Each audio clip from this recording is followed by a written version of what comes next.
आपके अपने YouTube channel में आपका स्वागत है दोस्तों। आज हम बात करेंगे श्रीमान अरविंद केजरीवाल जी के बारे में, जिनको 10 मई 2024 को जो है वो जमानत मिल चुकी है, अंतरिम जमानत है। अब वो 2 जून 2024 को दोबारा सरेंडर करेंगे। ये जमानत सिर्फ 21 दिन के लिए दी गई है ताकि वो अपनी पार्टी का जो इलेक्शन है उसमें कैंपेन कर पाए। भारत के इतिहास में ऐसा पहली बार हुआ है। कुछ शर्तों के साथ जमानत दी गई है, लेकिन उससे पहले मैं श्रीमान अरविंद केजरीवाल जी को बहुत बहुत बधाई देता हूं।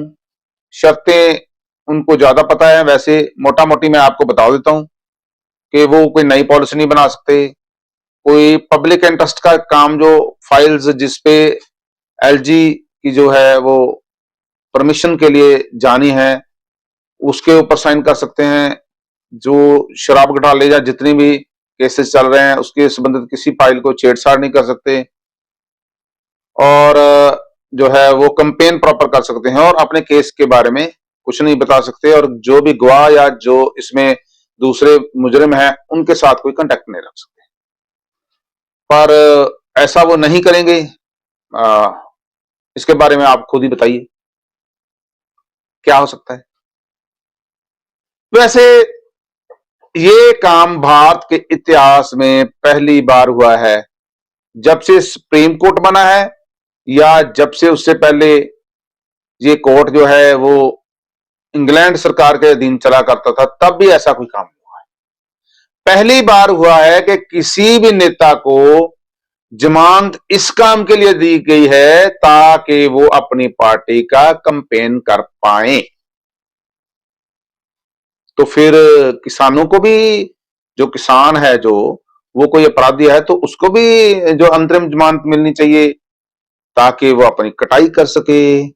डॉक्टर को भी मिलनी चाहिए ताकि वो अपना ऑपरेशन या ओपीडी चला सके। फिर तो सबको मिलनी चाहिए।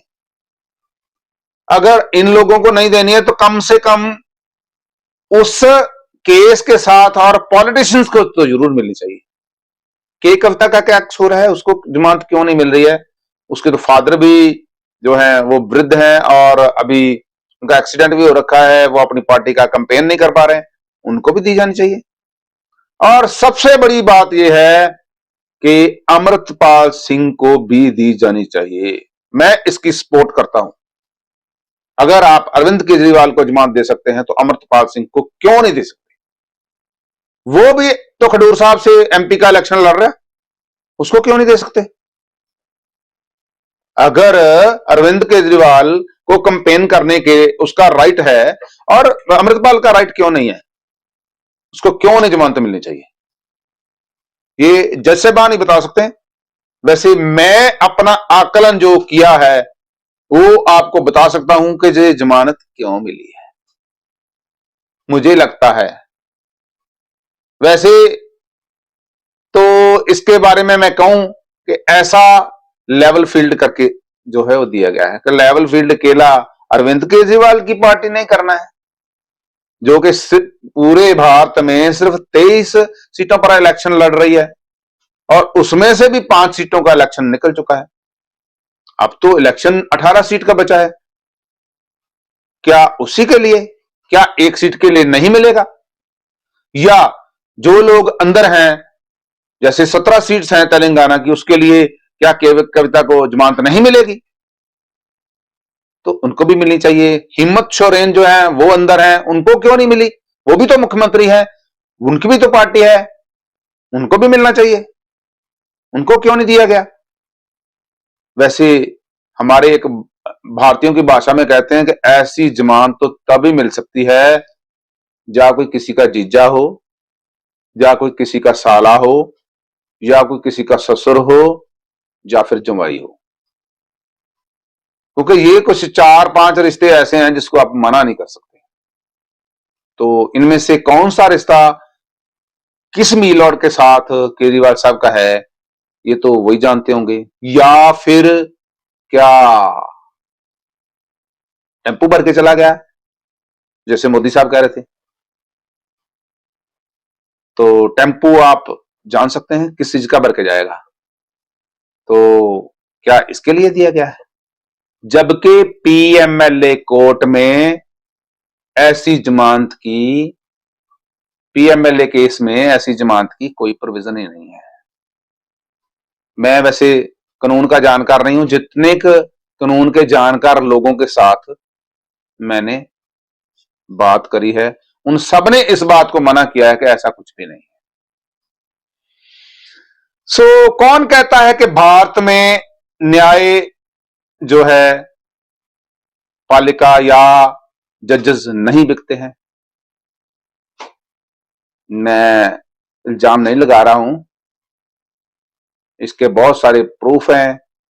एक केस जो है वो चंडीगढ़ का हुआ भी था, 21 लाख की रिश्वत वाला, जिसमें एक वकील जो है अंदर चला गया था।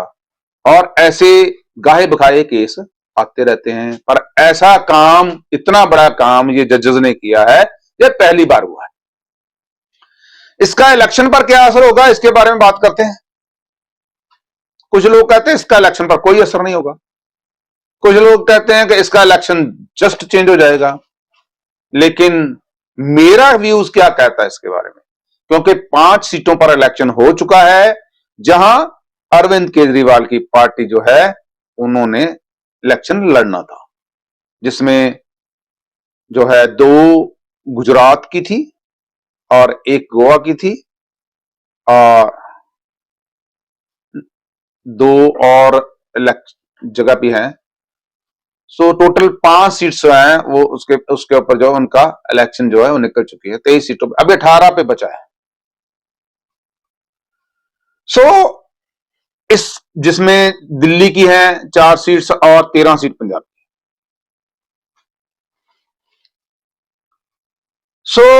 क्या कहना चाहते हैं, कितना असर होगा, किस स्टेट में असर होगा? मैं मानता हूं कि इसका असर दिल्ली में नेगेटिव होगा, क्योंकि जो सिंपैथी वेव अरविंद केजरीवाल की फेवर में सुनीता केजरीवाल, संजय सिंह और दूसरे लोग चलाने की कोशिश कर रहे थे और उसका कुछ प्रभाव भी था दिखाई दे रहा, वो चीज तो खत्म हो जाएगी और उससे जो है वो नेगेटिव इंपैक्ट हो सकता है। लेकिन इसका बहुत बड़ा असर पंजाब में हो सकता है। पंजाब में ऑलरेडी एमएलए की 117 में से 92 सीट, 92 सीट्स आम आदमी पार्टी जीती थी, और अभी 13 की 13 सीटों पर इलेक्शन लड़ रही है, क्योंकि 8 से 10% वोटर जो है वो फ्लोटिंग वोटर होता है। दिल्ली में बीजेपी का वोट शेयर इतना ज्यादा है कि उसको 8-10% इधर उधर जाने से कोई ज्यादा लंबा चौड़ा फर्क पड़ने वाला नहीं है। लेकिन पंजाब में अगर 8-10% वोट इधर का उधर चला जाएगा तो इसका बहुत बड़ा इंपैक्ट आएगा। वैसे तो मेरा आकलन जो इससे पहले अरविंद केजरीवाल की रिहाई से पहले चल रहा था, वो था पंजाब में आम आदमी पार्टी 2 या 3 सीट निकालती, लेकिन अब 3 से ज्यादा जितनी निकालेंगी ये समझ लीजिए वो अरविंद केजरीवाल का हिस्सा है। आगे जाके कितना असर पड़ेगा ये देखेंगे हम, आप भी देखेंगे और हम भी देखेंगे। इस केस ने एक काम सरकार को करने के लिए मजबूर कर दिया है। अगर फुल मेजॉरिटी के साथ नरेंद्र मोदी दोबारा आते हैं तो ये जो कॉलेजियम वाला सिस्टम है, आप मेरी एक बात याद रखिएगा, ये कॉलेजियम वाला सिस्टम खत्म होगा। इसका कोई ना कोई अल्टरनेटिव सिस्टम जो है वो निकाला जाएगा।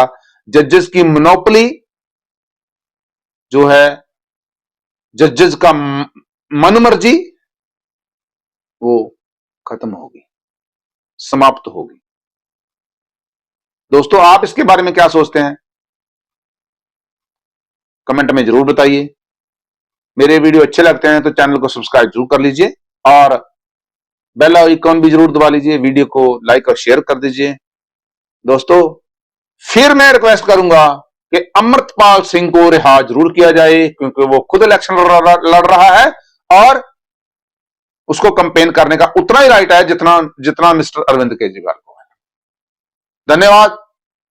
बहुत जल्दी अगले एक वीडियो में मिलेंगे, तब तक के लिए जय हिंद, वंदे मातरम, भारत माता की जय।